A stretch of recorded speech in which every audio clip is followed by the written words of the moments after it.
nature, baby!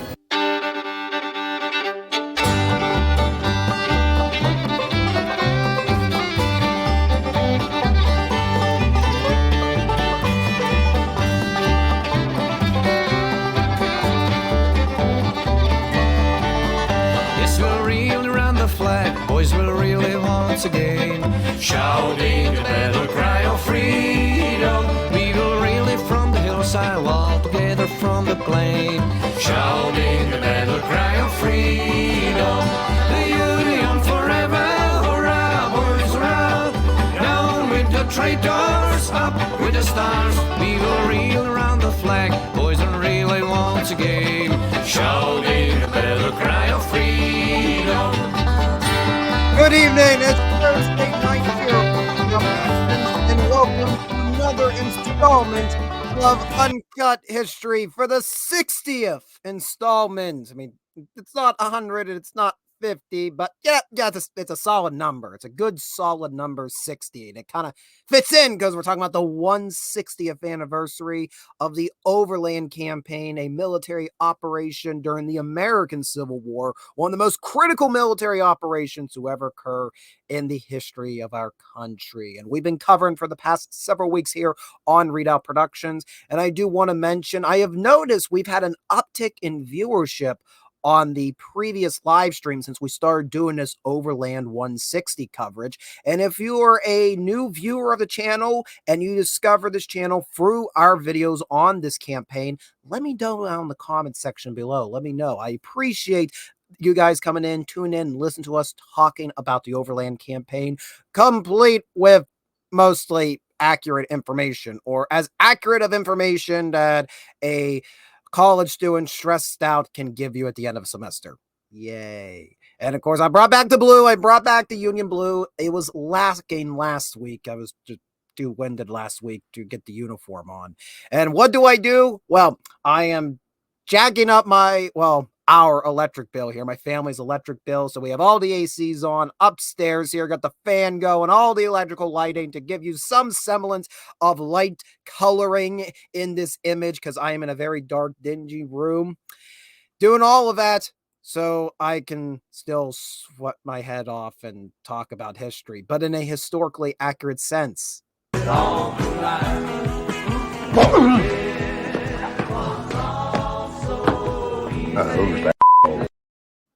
Yeah, the wonders of being an American citizen in 2024, that you can do all this. All right, so let's see who's tuning in. We, of course, have the ghost of Howard's right arm, who has been haunting me during this entire campaign. He's gone out into the garden for a bit. Please bring back some good, juicy greens for us. And we got A.S. Burnett. Oh, man. The failures, my lip failures are already beginning tonight. I greatly apologize, sir. But welcome. Thank you for tuning in tonight to this stream. Now, last week we weren't really talking about the Overland Campaign. We were actually talking about something happening on the other side of Virginia in May of 1864. And that was one of the several prongs of Ulysses S Grant's grand strategy to bring the Confederate States of America to its knees. Now, let's do a little bit of a recap up to this point, what we have learned about going on in the Overland Campaign. So, it's 1864. It's an election year in the United States of America, and it's one of the most critical election years to ever happen in its country's history. Why? Because the American Civil War has been going on for multiple years now. It started because of the 1860 election, when Republican candidate Abraham Lincoln was elected as president of the country. Southern Democrat states were greatly opposed to Lincoln's election on account believing that the Lincoln administration would abolish slavery and impose other financial constraints on the southern states. But mainly, it's about the fear that the Lincoln administration will abolish slavery. So after many, many decades of no true compromise being reached over the slave dispute between southern and northern states, with Lincoln's election, southern states are going to secede and form their own country. The Lincoln administration does not want these states to leave the Union. So in April of 1861, he is going to organize enough soldiers to march into the states in rebellion, especially after Confederate forces fire on Union forces at Fort Sumter. Now, the wars waged for multiple years. Initially, people thought it would be a short war. However, by 1864, many people have their doubts that this war can ever have an absolute end. There are people in the Union states willing to make a compromise with the Confederate states, granting Confederate independence if it will mean no more bloodshed. The Lincoln administration does not want that, so they're going to bring arguably their best general thus far in the war, from his successes in the Western theater around the Mississippi, Tennessee rivers, bringing him over to the Eastern theater, where all eyes in Washington, D.C., and the Confederate capital of Richmond had been focused on about a 200-mile front between the two rival capitals. And for multiple years now, the leading Union and Confederate armies, the Army of the Potomac and the Army of North Virginia, respectively, have slugged it out in some of the most famous battles in American history, such as the battles of the 7 Days, the Battle of Antietam, the Battle of Fredericksburg, Chancellorsville, of course, Gettysburg. So nobody's really yet won in this 200-mile front. Some people consider the Confederate Army of Northern Virginia to be the best army ever assembled in the United States up to this point. However, while it's made some quite impressive battlefield wins, the Army of Northern Virginia, commanded by Robert Lee, is very haggard by 1864. They don't have much really left in the tank. And when the leading Union general, Ulysses S. Grant, comes from the west to the east to take charge of fighting Robert E. Lee, his strategy is not, well, it's actually, he has two objectives. One, he wants to take Richmond. That's the tactical objective, take the Confederate capital. But his main focus is more on bleeding the Army of Northern Virginia dry.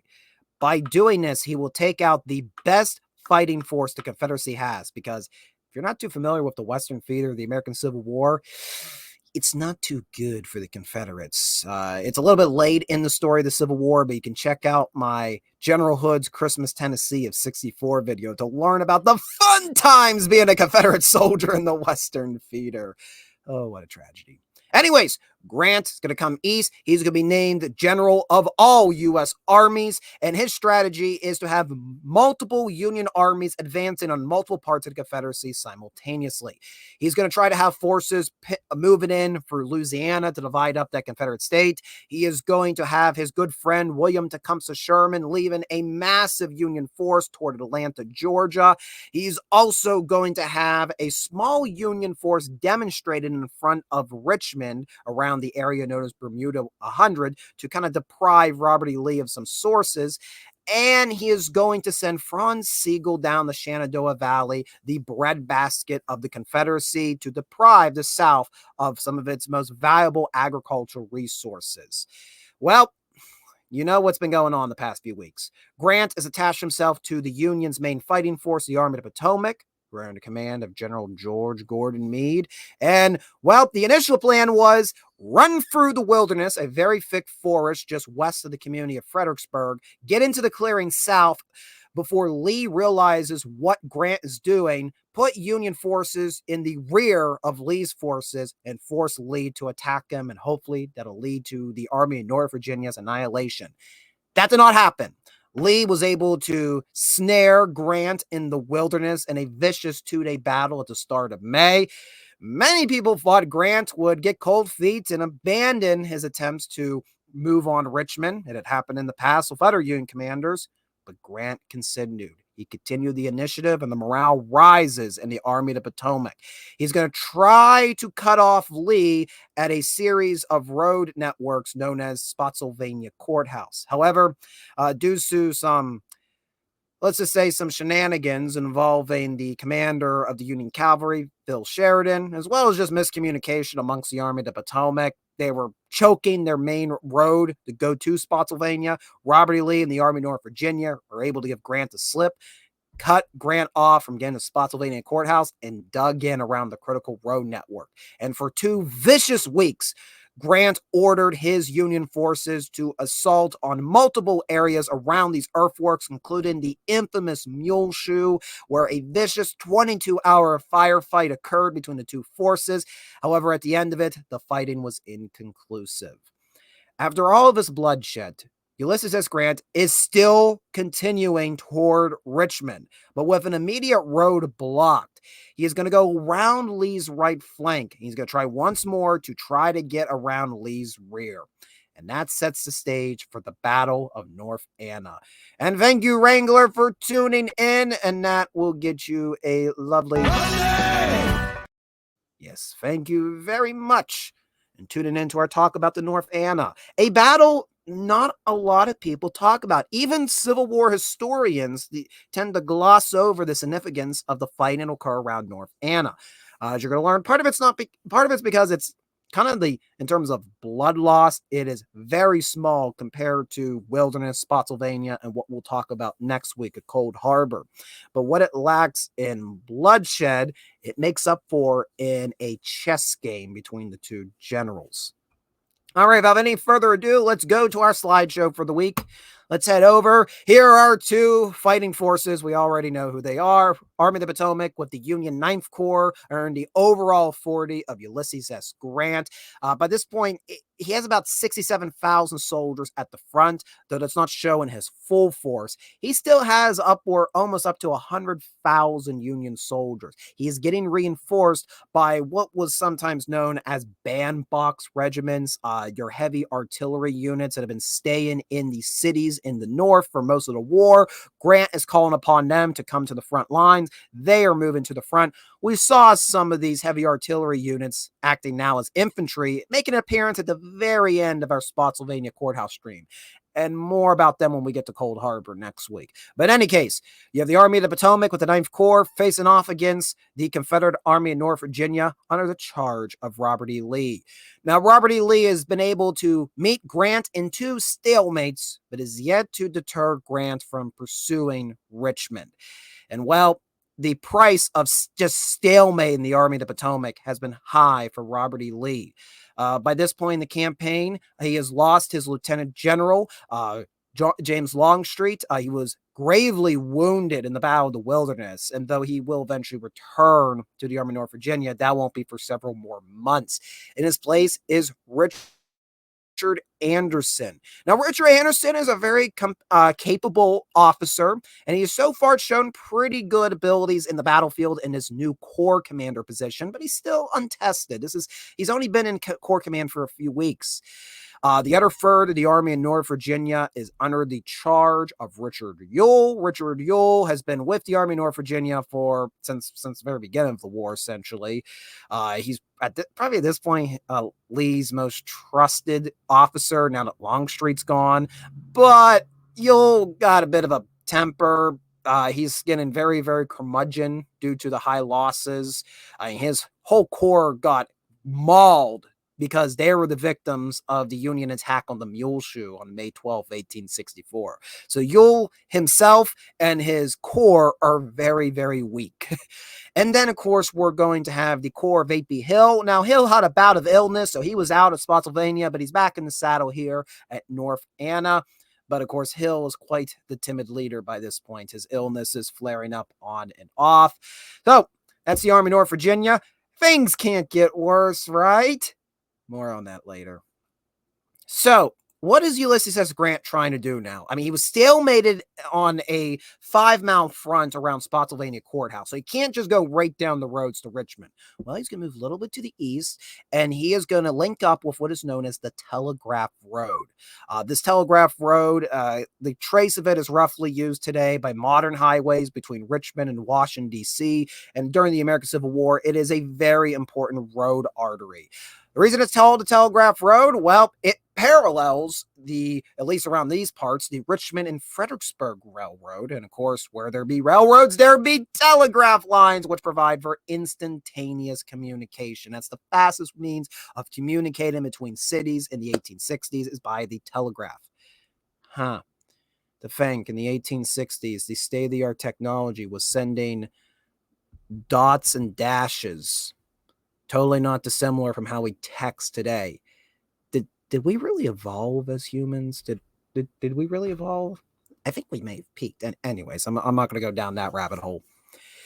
So Grant is going to move the Army of the Potomac and the 9th Corps down the Telegraph Road, or approximate to it, and his goal is to move fast enough, once again behind Lee's rear, to get across the North Anna River. And you're going to notice where the North Anna is. It's near a railroad hub known as Hanover Junction, where the Richmond-Fredericksburg Railroad intersects with the Virginia Central Railroad. And, well, on paper, you're not going to be able to take a train to Richmond right now, because if you make a move by rail, Confederates are going to tear the rails up. So, what can you do with a railroad? Well, that is still a very nice thoroughfare, a very nice right-of-way. Smooth, wide, grade, relatively straight lines. Obviously, there's curves in railroads, but still, compared to roadways, these are broad curves. So, if you can get across the North Anna River and you can get control of the right-of-way of the Richmond and Fredericksburg Railroad and the Virginia Central, you got a straight shot right into the Confederate capital. You also got that Telegraph Road, if you can keep it clear, a straight shot into the Confederate capital. But Grant got to move quickly. He got to move quickly to do it. And wouldn't you know it, once more, due to having to move over all this topography, he is bogged down by other waterways. The topography's bogging him down. And Robert E. Lee and the Army of North Virginia are going to move out of their entrenchments. They're going to be able to retreat across the North Anna River, and they're going to fall into fortifications because, interestingly enough, there's already some fortifications around Hanover Junction because it's a critical rail hub. So the previous year, the Confederacy worked on building some redoubts, some miniature fortifications, and it totally has nothing to do with the name of this YouTube channel. I wonder where I got that inspiration from. They're going to build some redoubts around the North Anna River to protect some key bridges. And we'll talk about them momentarily to go into Hanover Junction. And eventually those rail lines go down to Richmond. So they're going to fill in those existing fortifications. They're going to improve upon them with more earthworks. And they're going to basically look at Grant and go, come on, come and get us. I should also mention that the area that the North Anna River flows through around Hanover Junction, on either side are very high bluffs. So you have to go into this like narrow valley, dropping down these high bluffs, wade your way across the North Anna, which around these spots where the battle's about to ensue, you're looking over waist high, almost up to your shoulders. You can technically walk on the bottom the whole way through. It's going to take a little while to do that. And hey, Zachary Laurier has joined us. Thank you for tuning in tonight as we talk about an overlooked aspect of the Overland Campaign, the Battle of North Anna. So, there are 3 railroad bridges. You can see what happened to one of them. Spoilers. Did I say there was 3 railroad bridges? I greatly apologize. It's not that there are 3 railroad bridges. There are 4 crossings in the immediate area at Hanover Junction. 2 of them are bridges and 2 of them are fords. Now, if you're not too familiar with the term ford, what that means is it's an area in the river that's shallow enough that people, and in some cases even whole wagons, can make their way across the river. They'll get a little wet, but it's wide enough, flat enough that they can move from one end to the other. So if you look at that Hanover Junction, going from east to west, you're going to have a bridge for the railroad. You'll have the Chesterfield Railroad Bridge, or the Richmond and Fredericksburg North Anna Railroad Bridge. Just about a half mile west of it, you're going to have an actual road bridge. It's going to be a timber bridge and sometimes called the Chesterfield Bridge, with some stone abutments to support it going across the North Anna River. Then if you move farther to the west, you got 2 fords. You got Ox Ford and you got Jericho Ford. Grant wants to get possession of all 4 of these crossings, ideally gets possession of the bridges before the Confederates destroy them and prevent an easy crossing. And spoiler alert, we'll talk a bit more about what happens to the railroad bridge. So let's pretend it's the night of May 22nd going into May 23rd. The Army of the Potomac is moving as fast as they can out of Spotsylvania Courthouse to make up those 20 miles to get to the North Anna River for the Confederates to. We know the Confederates end up getting there, however. So they're going to look to try to get possession of this railroad bridge, as well as the Chesterfield Road Bridge, which supports the Telegraph Road. And what you're going to notice is really cool about this North Anna action. Timothy O'Sullivan, a noted photographer of the American Civil War who was working with Alexander Gardner for several years prior to this, he is at the front line of the Army of the Potomac. He captured earlier, you've seen some of his images that include the main command portion of the Second Corps, one of my favorite photographs of all time of Winfield Scott Hancock and Francis Barlow of his impeccable checkered shirt. And we got General Birney. I always love that image. I always enjoyed it. John Gibbon, I think, is in it as well. Then, of course, he took that very cool series of photographs of Ulysses S. Grant and George Gordon Meade with their officers gathered to have a council of war, them making the decision to quit the Spotsylvania line and come here to North Anna. You're going to see them thinking in real time. It's preserved on glass plates. It's crazy. Well, Timothy O'Sullivan is also going to be right at the front line as this attempt to cross the North Anna River is going to occur. If you want to see some fantastic documentation of what trench warfare looked like during the American Civil War, what would have been in these trenches with the average private soldier, look up Sullivan's images around the North Anna River. In any case, May 23rd, the Army of the Potomac is approaching the North Anna River, and Grant is basically telling everybody, go, gun it, get across the river. I know there will be some resistance. We got to get these bridgeheads secured if we want to take Richmond quickly. So this is a closer look of the battlefields that begin to develop. You'll see those 4 crossings I was talking about. You got the Telegraph Road, you got the Fredericksburg and Richmond Railroad Bridge. You're going to have the Oxford, and then you're going to have Jericho Ford, nearby Jericho Mill. I don't know. I don't think Chris Jericho owned that. No, he ain't there talking about, going on a list or anything, or what does he call himself now? He calls himself the Leaning Tree. Jesus, Chris, how many different nicknames are you going to have before you retire? I live on the border of Hartford, Deer Crossing River. Ooh, interesting. So, May 23rd, Army of the Potomac is trying to form in line of battle and also trying to cross a river. You can imagine the choke point that's going to ensue at each of these crossings. And well, Lee has made sure to put some sort of defense on the north side of the North Anna River to try to blunt the Union advance. Now, what you're going to notice, this is over I would probably say about a 4-mile front, what's happening here. Grant has sent the Union 5th Corps under Governor K. Warren to go on the very western flank of the Army of the Potomac, and they're going to try to cross at Jericho's Ford. And again, I mentioned it's going to be quite a difficult crossing because they have to wade their way almost chest high through the river. Now, Warren, being an engineer, I'm sure he's urgently calling up, please send me pontoon bridges. Please give me something I'm used to working with. Give me bridges. Give me construction things. He's an engineer by trade. He's not necessarily a corps commander by trade. So pontoon bridges will eventually get there, but that won't be until late in the afternoon on May 23rd. So most of Warren's corps is just going to wade their way across Jericho Mill. They're not going to really meet much resistance during the morning crossings. And actually, since they're, soaking wet, they decide, until the rest of the army gets across, we'll pitch camp, get some fires going, and we're going to dry out our clothes. So if you notice on the left side of our map, things are going to change. They're not just going to be a calm encampment. But for now, the first phase is a crossing, a relatively quiet at Jericho Mill, and they're going to bivouac and dry off their clothes. Now, going to the eastern flank of the Union and Confederate lines, you're going to see there is some fierce action happening as Hancock's Second Corps is trying to push their way across the Chesterfield Bridge and its companion railroad bridge. Now, on the north side of the river, there was a redoubt, which will become known as Hannigan's Redoubt. And it was under the charge of a South Carolinian colonel who, you can call it, basically had a brigade. It wasn't like just a proper brigade, but he had a contingency of South Carolinian troops in this redoubt holding out to try to delay the Union advance to buy Lee time to dig in on the high ground south of the North Anna River.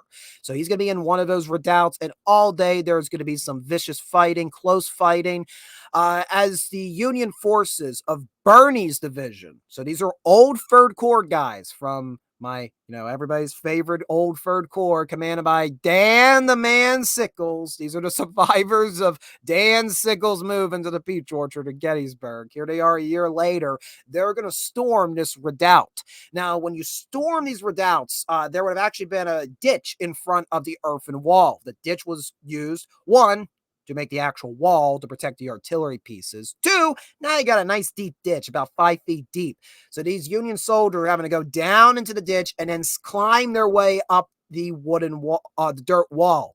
And if you recall our Spotsylvania stream, we talked about that the week before what's happened here in North Anna. The fight at Spotsylvania occurred in some torrential downpour. So I imagine those walls on Hennigan's Redoubt are quite slippery still. At least they're very muddy, sticky. They may actually be getting stuck in it more than anything else. And well, they didn't have ladders when they stormed this redoubt. And it got so bad that eventually some of Bernie's troops basically said, forget the ladders. Here, give me a boost up. So just imagine this scene as, the South Carolinians are firing over this wall, which you're seeing an image right now of Hennigan's Redoubt just a few hours after the Union took possession of it. So those are actually Union troops you're seeing in the image, but this is the same redoubt that the Confederates were holding hours before this photograph was taken. So you have these Confederates firing over Hennigan's Redoubt, and you have these Union soldiers yeeting themselves, giving a big boost over the wall. After several hours of fighting, Birney's division will subdue the South Carolinian forces on the north side of the river. And now they're going to start trying to organize to get ready to move across the Chesterfield Bridge, which is supporting the Telegraph Road. There's also some Union forces gathering to make a break across the Chesterfield Railroad Bridge. Well, there's actually going to be an incident where I think it's like 2 Union regiments, they go a little farther forward they were intended to. And as the last of the South Carolinians are retreating from this redoubt, hot on their heels are these 2 Union regiments. And instead of going from a battle line, they're going to go onto a narrow wooden deck and they're going to go running across the Chesterfield Bridge. They get almost to the other side, but Confederate skirmishers on the south side of the river pour heavy fire into them. Confederate artillery is going to start concentrating on the bridge. Union forces back off and they stay to the north side of the river. Similar things are going to happen over by the railroad bridge. Union forces are trying to make their way over, but it's such a narrow choke point, so the Confederates are able to concentrate their fire. And eventually, what will happen later in the evening on May 23rd, Confederates will destroy the railroad bridge. So one of the 2 bridges, which would provide an easy crossing for the Union Army, are destroyed by the end of the May 23rd fighting. Now you're going to know, I'm going way far back. You're going to notice back to our western end, back at Jericho's Ford, Warren's Corps, they were sitting around the fire, they've gotten warmed up, and they start hearing troop movement out in the trees. Some of them think, that could be either Hancock or that could be Burnside, because General Burnside was given instructions to make a crossing of the North Anna River at Oxford. That would be in the Union Center. Well, bad news for Warren. It's not Union forces that have successfully moved across the North Anna. It is actually portions of A.P. Hill's Confederate Corps making their way up the Virginia Central Rail line. They're going to come off of the right-of-way, and they're going to form into line of battle, charge out of the trees, right into Warren's Corps, and there's going to be some fierce fighting occurring around Jericho's Ford. Now, the Union forces are going to tenaciously hold onto their bridgehead that they've established here around Jericho's Ford. However, it's going to allow the Confederate forces to fall back and make a far superior defensive position. You might see that brownish property marker there on the map. That is denoting the entrenchment line that Hill will fall back to after his assault on Warren's Corps. He'll fall back and trench on high bluffs to the southeast of Jericho's Ford. And again, that whole come at me attitude that the Confederates are having. And by the end of May 23rd, the Tower battle lines are going to settle. Warren's 5th Corps have gotten a bridgehead across the North Anna River. Late in the day, they bring in pontoon bridges to make sure they can bring over artillery pieces and other support units. However, they've not really made much gain on the south side of the river.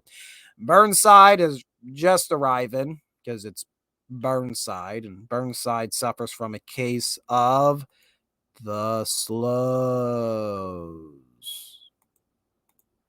But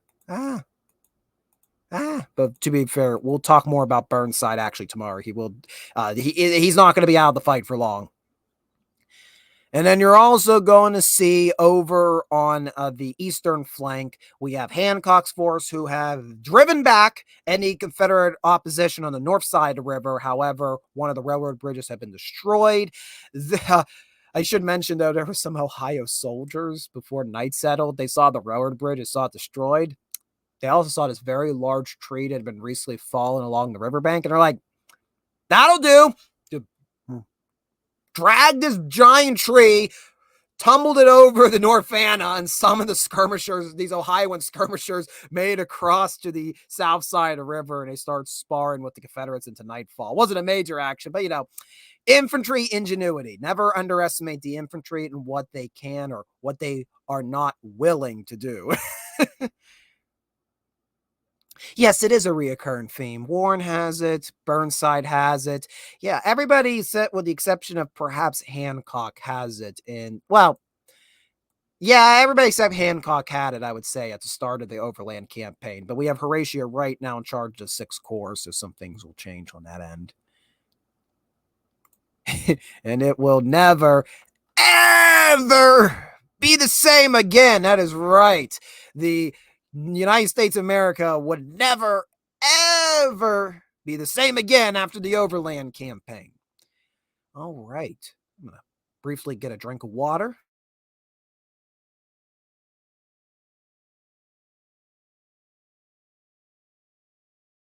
And I got to mention, that this was going through the mind of Meade or Grant when they got to the North Anna and saw that railroad bridge was up in morning. It's still up.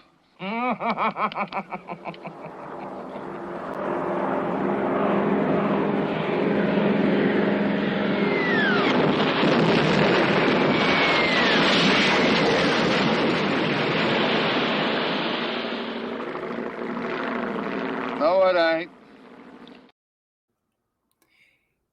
Yeah, I love my Kelly's Hero references. Okay, so the Confederate didn't have an Air Force, but, he sums it up pretty good what happened to that railroad bridge on May 23rd. But let's move to May 24th. And again, there's an image of Hennigan's redoubt. This is showing some fighting this is actually jumping ahead. This is showing some fighting that'll happen around Oxford. And this is actually the pontoon bridge that was installed at Jericho's Ford. All right, let's move over to May 24th. Grant wants to get across the North Anna in a bad way, but he knows going against the Confederates is a very, very bad idea at the North Anna. Notice what type of formation Robert E. Lee's got his troops in. It's an inverted V. If you want to make your Flying Ducks references in the comment section below, by all means do so. It's the Flying V. Yeah, that's basically what Lee set up here in North Anna. And now, this was likely not intended by Robert E. Lee. I don't think this was some master strategy he'd fought up for several days, but it was something decided upon the fly. This new formation is anchored by Oxford, which the Confederates still hold possession of, albeit very thinly, as Burnside's corps is moved in late on May 23rd into May 24th.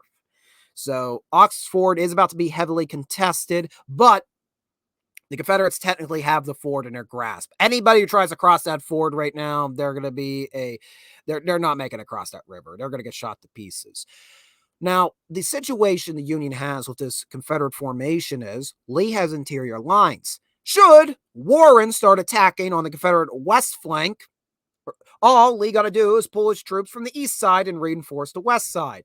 If Hancock starts attacking on the eastern side, all Lee got to do is pull from his western flank and support it on the east. Now, you can make the argument, well, what happens if Grant makes a all-out frontal assault, everybody move it at once? Well, the topography around the North Anna is going to make that very difficult. Again, on either side of the river, we're dealing with very steep bluffs that you have to go down on the north side, cross the river, and send on the south side. That means for Burnside, when he is going to begin making attacks on Oxford on the morning of May 24th, he's an easy target. And that's nothing to blame on Burnside in this situation. It's just topography is not being kind to any Union force here along the North Anna River.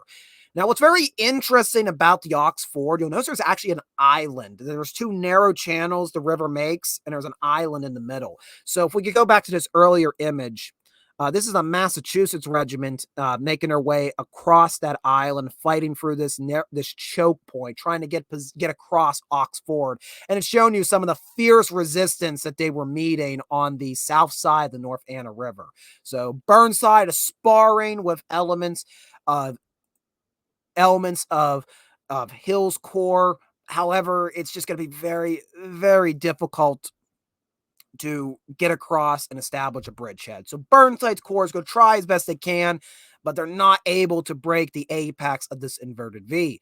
Meanwhile, you're going to see some operations being conducted by Warren's Fifth Corps. They're going to try to move in. However, they've quickly decide against making a frontal assault on the western flank. Once they see how well dug in the Confederates are, they're like, I don't know about this. And Warren, suffering a case of the slows.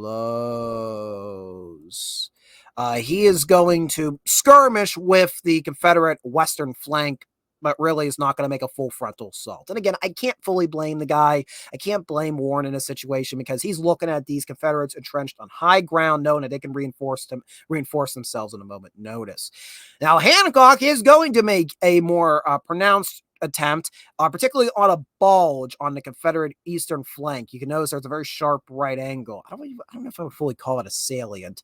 It's much more tighter organized. So he's going to go after. So we have Hancock and Ewell going at again around the Fox property, the Fox house, which you may even be able to see on the map. Interesting detail about the Fox House, May 23rd, that served as headquarters for some of the Confederate officers. And the Confederate officers had a shelter on the south side of the house as Union artillery was battering the south side of the river. Now, at one point, Edward Alexander Porter, who's the chief of Confederate artillery, he writes about how he had to basically, they're hunkering down on the south side of the Fox House, and it's a brick house, and an artillery fragment hits one of the two tuned chimneys on the south side of the house, and all these chimneys come flying down on the officers.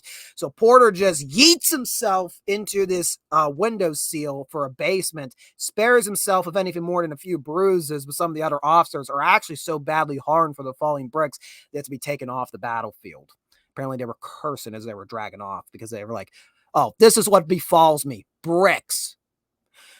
Later on, it would be in the possession of Union forces who also used the property as a command post, and it's going to receive now Confederate artillery fire, and Union officers are going to shelter behind the north side of the Fox house.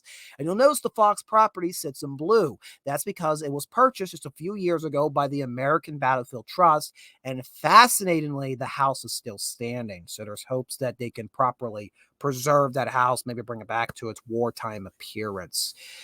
In any case, Hancock is going to make efforts to see how strong Ewell's eastern flank is. Spoiler alert, it's pretty strong. We talked about Warren trying to throw skirmishers out to see how strong the western flank is. It's pretty strong. Burnside trying to get across Ox Ford. It's very strong. This is arguably the strongest defensive position Robert E. Lee will ever hold during the American Civil War. However, he's not really going to get to enjoy it. Robert E. Lee is gravely ill by May 24th, 1864. Going out of Spotsylvania, we've been talking about all the hardship that's happening in the leadership of the Army of Northern Virginia. Longstreet's badly wounded and out of action. Hill had a brief bout of illness. Jeb Stuart, the commander of the Confederate cavalry, he's dead. He died at the Battle of Yellow Tavern outside of Richmond, May 14th. Or May 11th. Sorry, guys, my timelines are going screwy in my head. And now Lee himself is going to take a turn for the worse in terms of health. He starts suffering some intense intestinal pain. Looks like he's suffering some type of dysentery, essentially, is what's happening to him. And during the Battle of North Anna, for most of the time, he's bedridden in a cot. So he's trying to communicate orders while he's gravely ill from a cot. He's going to start rambling about some need to make a offensive back. We got to push them back. We got to push on from the North Anna. And his corps commanders were probably like, we're going to stay on the high ground. We're not going to go out and get mauled. We're seeing how the Union are getting mauled at our defenses. We're not going to go out and do the same thing. So Lee and the Army of North Virginia are going to remain in their earthworks throughout May 24th. Grant, by the end of May 24th, realizes, oh, this is just going to be coming out of Spotsylvania. And he has to remember, by this point, we've had two vicious, some of the bloodiest battles in American history just happen in mere weeks between each other. Wilderness and Spotsylvania. And that ain't looking really good for the Lincoln administration. Yes, Grant is staying on the offensive, which is he's been on the offensive longer than any other Union commander has against Lee up to this point. So kudos to him. He's gotten farther than most other people have up to this point. Yeah, applause to Grant so far, getting this far into Northern Virginia.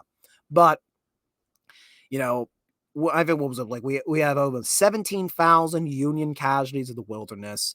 We have almost 20,000 Union casualties at Spotsylvania. We're looking at almost 40 Union casualties have been incurred up to this point. And I apologize that those are not the technical numbers. I'm roughly ballparking it as I talk tonight, but you get the point. This is destruction, human destruction on a scale the United States of America has never seen. This is just Gettysburg happening for weeks and weeks on end. And Grant isn't fully confident he wants to do this again at North Anna, especially seeing how well dug in Lee is in this inverted V. He's not going to give Lee the satisfaction of slaughtering the Army of the Potomac and maybe stalling his campaign. So in the early morning hours of May 25th, Grant's going to call everybody back across the North Anna River. He's going to have a meeting of the minds with his corps commanders, and he's going to decide this is not a good idea. If we keep attacking Lee, Lee's going to have the ability to maybe, for example, Warren, if you go and assault Lee's western flank, well, what happens if Hancock's driven back? What happens if Lee moves Ewell around to reinforce Hill? You'll have a Confederate force outnumbering the Union 5th Corps. If they move quick enough, they can surround that Union 5th Corps, isolate them, destroy them, take out a good chunk of the Army of the Potomac. Or same thing can happen to Hancock. Something can happen like this to Burnside. Something can happen like even if we throw right into the situation with the Union 6th Corps. Grant realizes that he's in a bad situation, and Lee almost has him in a trap at the North Anna.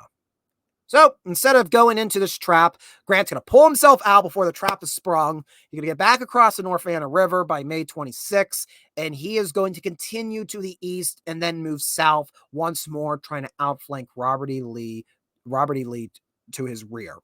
Also, I'm going to go back to the very start of the map. I want to show something that's very interesting about the waterways north of Richmond. So you see we have the North Anna where our battle's happening. Right behind it, right south of Hanover Junction, we have the aptly named Little River.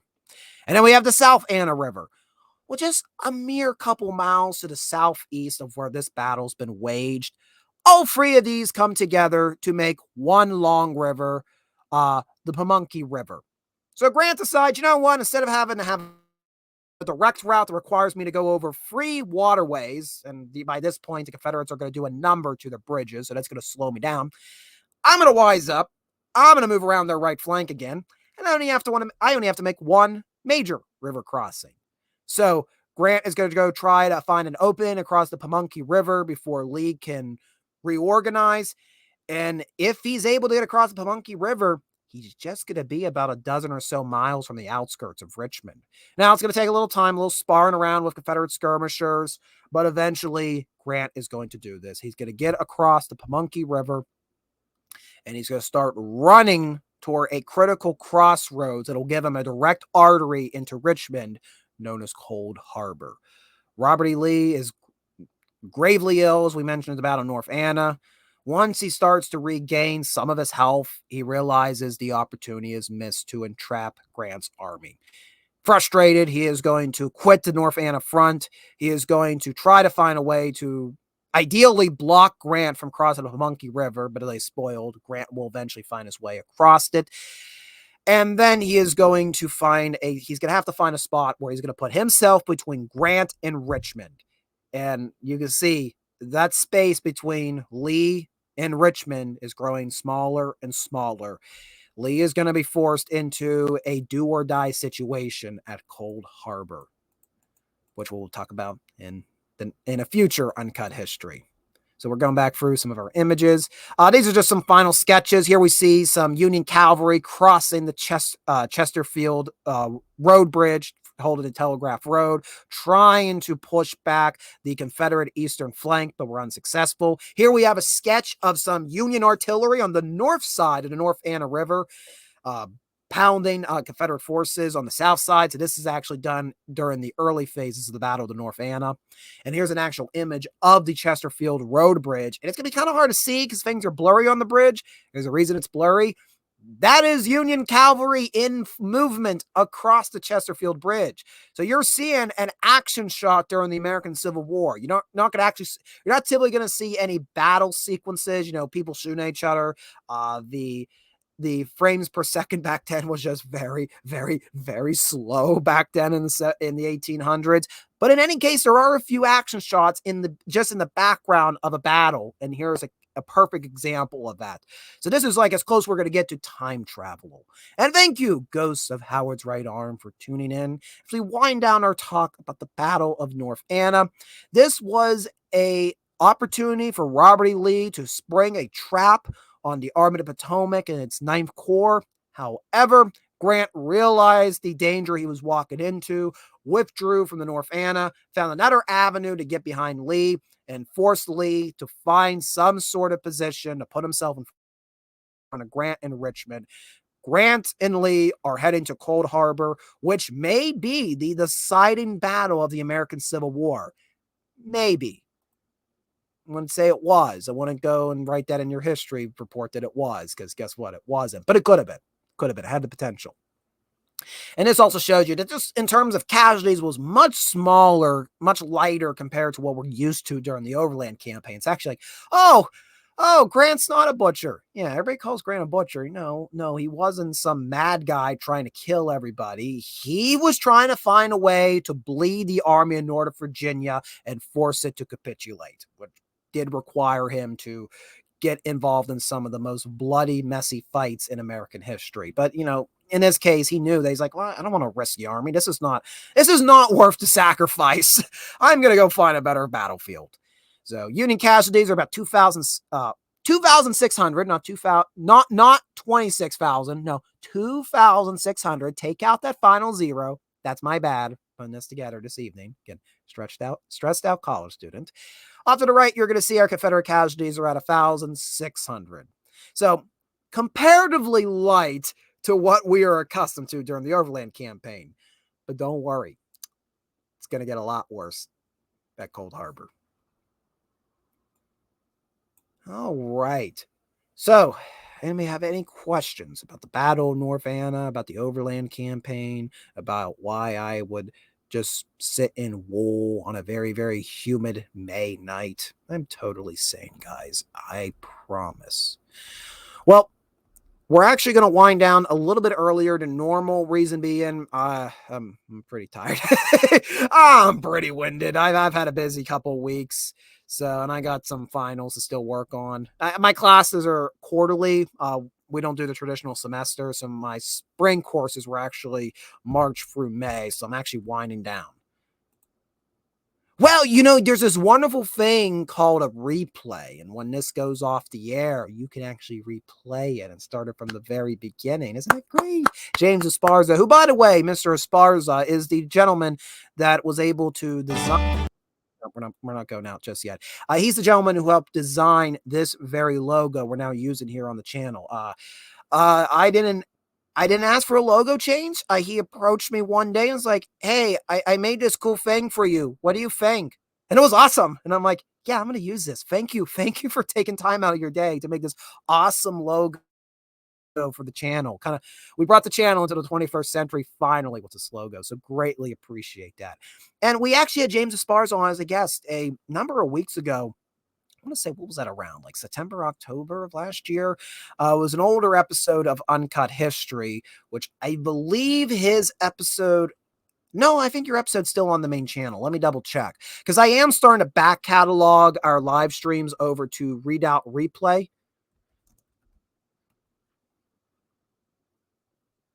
Okay, I have not shifted yours over yet. So you can actually go listen to James Esparza's when we had him on as a guest a few months back and talk about his what he's been working on, his universe for stories that he calls World Without End. So I'm gonna drop the link in the description. I'm gonna drop the link in the comments. No, the chat. Call it the chat. Readout. Call it the chat. If you want to go over there and be sure to subscribe to Readout Productions Replay. That way, if you want to go back and watch some older live streams, because eventually one day this very stream will be over there as well. So be sure to be subscribing to that if you want to follow the main channel. And if you want to hold on one moment, folks.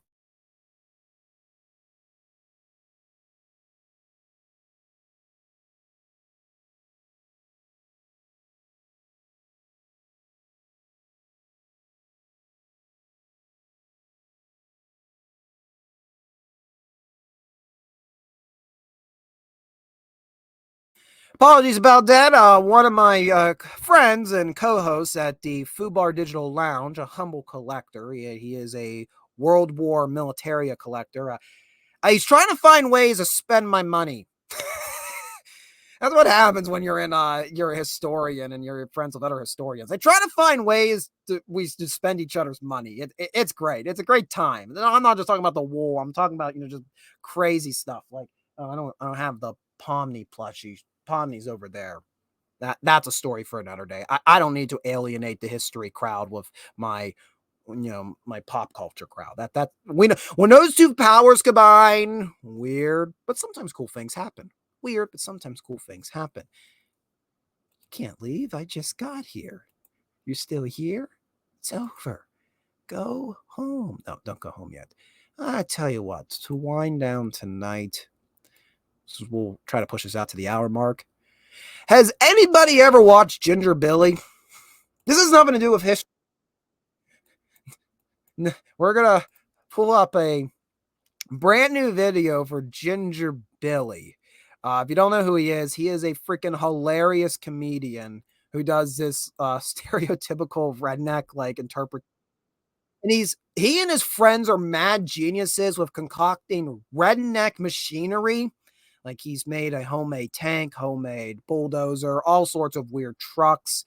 And he just came out with a video that is titled The Bugs of Summer. So I don't know if we'll watch all of it, but I tell you what, as we finish off tonight, we're just going to sit back and I just have a little bit of fun. I'm going to bring up Ginger Billy's Bugs of Summer. Here we are. Let's see what happens. Ah, what a beautiful day. Oh, what a beautiful day. I want to make sure we actually have audio. Make sure, let me know. Yeah, buckle your seatbelts. Make sure in your chat, let me guys know if you have audio. It may be a little breaky. I do greatly apologize about that. I'm going to tell you what, I'll lighten our load. Let's remove our stream. Or not our stream. We want to be on stream. I'm going to remove my Google. Look who's outside. That's how it feels. They're always after me, the freaking bees. I'm going to get you. Oh, I'm going to get you. So I work at a historical site, which is made mostly of wood.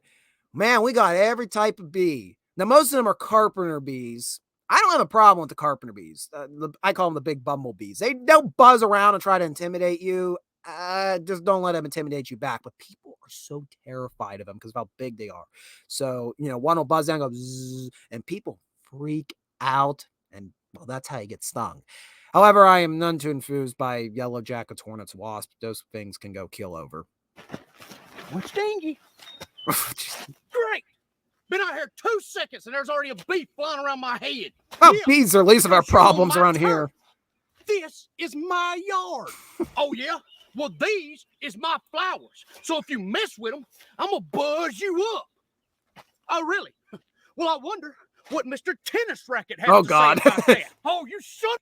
Oh, we also have a tennis racket just in our one janitor closet in one of the buildings. In case one of the bees get a little dicey. Yellow jacket. You got to catch me first.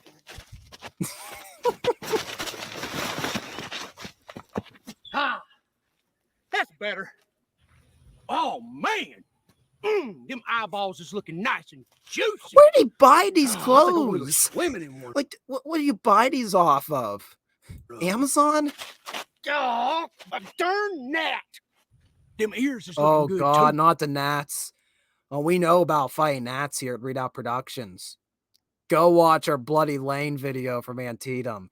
The August at Antietam, don't go on a hot day, August in Antietam. I mean, any month when it's hot, there's probably bugs out, but my God, the gnats are next level. They invade like Lee invaded the North. Oh, man.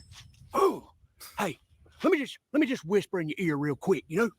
Let me just penetrate that ear hole. Penetrate. Don't you dare get in any of my holes. Don't fight it. Just let me fly on in there. No. Get away from that. That's better. Oh, God. Right in the freaking ear.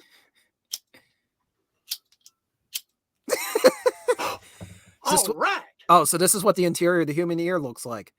Looks like the corner of a garage. Oh, okay. That's this interesting. Is nice. Got plenty of room. Plenty of earwax. Oh, yeah. Just the way I like it. That's a good idea. Should propel it on the bill of my hat. Oh, yeah. Don't put them in too deep, guy. No, don't put them in deep. What was that? You'll destroy your eardrum. Miss me. Whoop. Come on, let's get it. Float like a butterfly. He got a freaking. Dodge like a gnat. Oh, can you see? Did you see the try? How you like that? Huh? Ha! You tried to get me, but you missed. I'm taking up residence. A gnat with a miniature lighter. That would be worst case scenario. Oh no! Earthquake! Like a billy quake. Ah, sweet relief. Dang it! I hate when I get evicted. All right, on to the next ear hole, I guess. Oh man. I guess there's one thing for everybody. You know, is it with the millennials, with the Gen Zers at all? I think it's more my age group. The Gen Zers having all these earbuds in their ears at all times. Those wireless earbuds. Oh, it drives me insane. There's one positive to it. You won't have any gnats going down your ears. I'll give them credit on that one. Sure is some pretty trees over there. Ow! God! Freaking fire ants! Ugh. Oh, well, that's F what them. you get for stepping on our house. Oh, my bad. I didn't know. Now, I forgive you. Ow! God! Yeah. Oh, but my cousin Antonio didn't. That's why he's still biting you. Antonio. Ow! So fire ants are That Italian. was Anthony. He's mad at you too. Why do they keep biting me? That was Antiqua. She got a real mean bite. Oh. How many ways we use the first three letters A-N-T? Bite somebody, huh? Okay. Let me just go get my poison. Oh no, not poison. She's just coming off a freaking flamethrower, and I know you have one. Why Billy. did you I say swear it you like have a that? flamethrower somewhere. If you spray your poison right here on this hill, we're just gonna move right over there and make another hill. He's right. Oh really? Well, what if I just poison the whole yard then, huh? Then you'd have no grass. Go ahead. Be my guest. Gosh darn ant bites. Define poisoning the yard, Billy. Benadryl. Oh. Hey, man. I mean, I'm always of the opinion that, I've always joked. I'm like, what? My yard here is just, it's Pennsylvania. So, you got these lawn mowers. I'm going to go on a rant now. So you got these lawn mowers, and you go in Lowe's or Home Depot, and you're going to go buy them. And, you get it off of the display, and it'll say right there in the label, do not use on uneven surface, ideal for flat terrain. Who are they making these push mowers for? It ain't for the average human being, clearly, and it especially ain't for a Pennsylvanian when we got the Allegheny Ridges right over here that I'm living on right now. So my yard, kind of goes like this. It just goes all over the place. So there's so many divots and rivets and bumps and bruises in my backyard that we have filled over the years with cement so we don't break our ankles, we don't fall into it like a darn prairie dog hole. Then I'm at the point like, why have grass? Why have a yard? Why not have a rock garden? Do it like the Japanese do. I want that perfect rock garden that you had in Shogun. That's what I want my backyard to look like. No grass, no ants, no nothing, no nothing. Okay, that's my rant. Back to Ginger Billy. All right. Anyways, yeah. You got some blood, man. I need some blood, man. I need some of that red gold, man. Just let me suck it, man. All right, this man, don't take this dude to a blood drive. That's like taking an alcoholic to a bar. Just let me suck that vein right there on your arm, man. Come on. Come on, man, just one time. I just need a little bit. You look like you got that AB positive, man. Dude. Oh, no. Don't you get near me, you mosquito. You are not sucking any of my blood. Oh, I see how you want to be, man. Huh? You want to be stingy with it, man. That's all right. That's all right, man. I don't need it anyway. Need it anyway, man. That's what I thought. Ow! God, you son of a... I got some anyway. Oh. That's so good, man. Oh, I'm high. Oh. Oh, he's high on iron. euphoria. He's high on Oh, it iron, feels man. So good. Oh. Ooh. I need me just a little bit more, man. I want to know what he meant by poisoning the yard. Oh, no, you're not. Just knowing his solutions to things. Oh, you got me. Oh. Tell my kids I love them. Oh, and by the way, I have malaria. Sucker. I am staying in the house. Yep. For the rest of the day, I am done with these bugs. Stupid. Yep, that's how I feel. Bugs. I will. Yeah, no, I everybody's like, well, the outdoors are so great. No, the outdoors are where we work. When the day is done, I want to be inside in the air conditioning. That's how I am. Never walk outside of. Hey, roommate, you got some really good snacks. Oh, by the way, you had an Oreo. Yeah, they'll let you know. You can't escape them fire ants. You should have poisoned the... So what are you gonna do? Poison the house now? How would that work? How would that work? I do not know. So yeah, that's Ginger Billy. Love his stuff. One of the best comedians out there right now. Hey, and like some of the stuff he makes is just ridiculous. Like he made this freaking tank. Like it's made out of plywood, of course. You couldn't actually use it in combat, but it's fully mobile. It had a working flamethrower on it. So before we do the part, I will drop the link in the chat below. If you want to watch the latest video from Ginger Billy, things that entertain Readout Productions. Easy, breezy, beautiful air conditioning. You just have to lead it all out. That's fair enough. Not if I use a flamethrower, though. Although my local fire department may have a problem with that. Well, guys, we hit the hour mark. Thank you for tuning in for this week of Uncut History. Next time on Uncut History, we will be heading to Cold Harbor. Will the American Civil War reach its climax in late May, June of 1864? You could probably guess that answer is no, because you could see, you have 20/20 hindsight. You can look up the history books. You know there's another year of fighting. But I'm trying to set the stage for the last major engagement of the Overland Campaign, the Battle of Cold Harbor. Next time on Uncut History. But before we depart, let's play some wonderful music.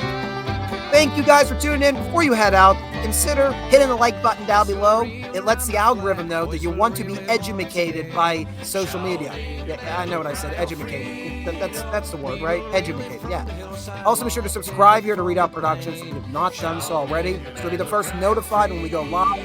Typically, we go live on Thursdays at 8 p.m. Eastern Standard Time. And this Saturday, we got a new episode of Retracing History coming out. Keep your eyes peeled for it. All right, guys, I'm going to head off. Enjoy the rest of your evening. Oh, that's not what I want to do. I want you to hear the music. Okay, I'm off for real this time.